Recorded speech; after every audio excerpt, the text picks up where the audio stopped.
It never begins with noise. It begins in silence. A shift so small that no one notices, not even the child living through it. You're 7 years old, looking into the tired, wounded eyes of a parent who is slowly falling apart.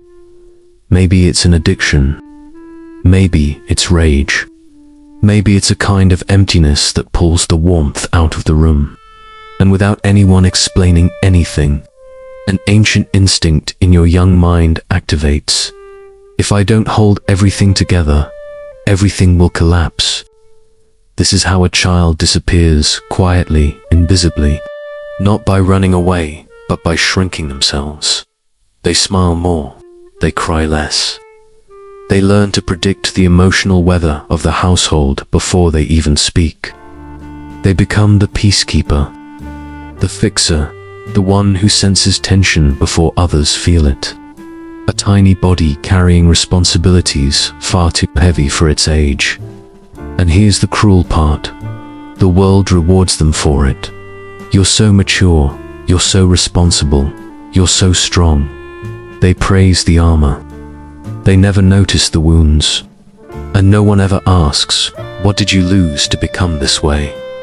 This is the hidden grief of children who grew up too fast. Not loud grief, not dramatic grief. A soft, internal grieving that shapes identity rather than tears. It follows you into adulthood, into relationships, into the way you perceive your own worth. Psychologists refer to it as parentification, role reversal in which the child becomes the caretaker, the emotional anchor, and the one who provides stability. Instead of being guided, you begin guiding. Instead of receiving comfort, you start providing it. Instead of being protected, you protect. And this reversal doesn't just affect emotions, it alters the developing brain. When a child is repeatedly responsible for managing adult emotions, their nervous system becomes hyper-alert. They develop hypervigilance, constantly scanning for danger and always ready to adjust themselves to avoid conflict. Love becomes something earned through performance. Safety feels conditional. They feel unsafe, so they disappear emotionally. A new identity emerges. The good child, the achiever, the helper, the one who listens but never speaks. You wear this role with such skill that you forget it's a mask. But deep beneath the surface, something aches. A quiet, unseen pain whispers, "Why didn't anyone protect me?" As adulthood arrives, this childhood survival mode doesn't vanish, simply changes shape. You may become fiercely independent, refusing help because needing anyone feels terrifying. You might feel numb during moments of joy because happiness was never safe when you were young. You might overwork yourself because rest once led to chaos. And you may not recognize these behaviors as trauma responses because they've been with you for so long. They feel like your personality. This is the cost of growing up before your time. Children don't willingly take on adult responsibilities. Their biology pushes them into these roles because connection means survival.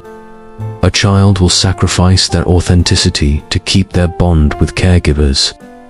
That sacrifice becomes a lifelong habit. What protected you then now imprisons you.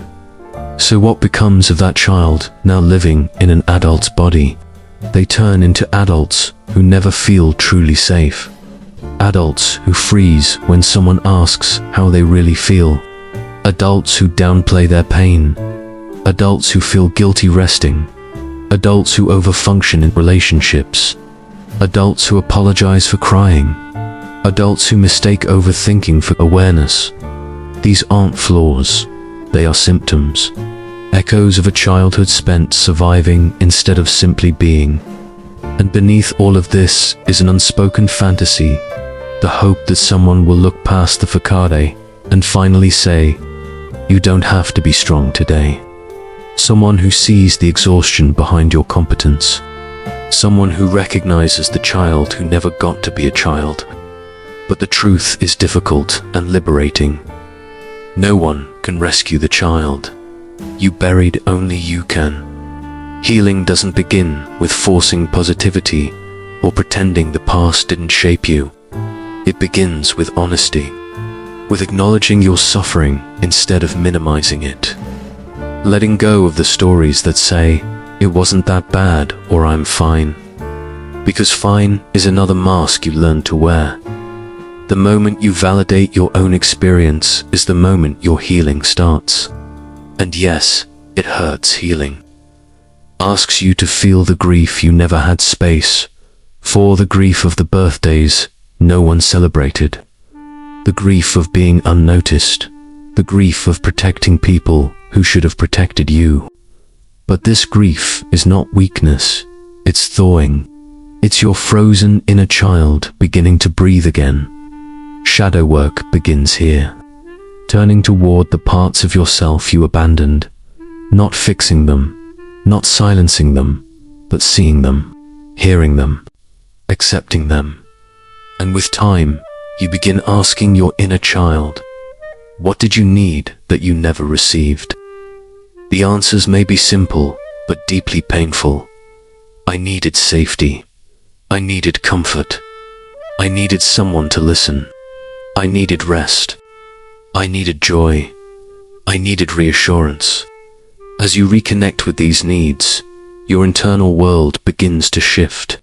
You start giving yourself what you once begged others for. You learn to set boundaries without apologizing. You allow yourself to rest without guilt. You let kindness enter your life. You stop treating love like a reward. You begin to trust peace instead of running from it. Slowly, you break the cycle. You stop seeking parental figures in partners. You stop confusing anxiety with intuition. You stop repeating the dynamics you grew up with.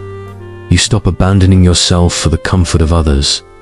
Carl Jung reminded us that becoming conscious requires facing pain. You cannot heal what you refuse to look at.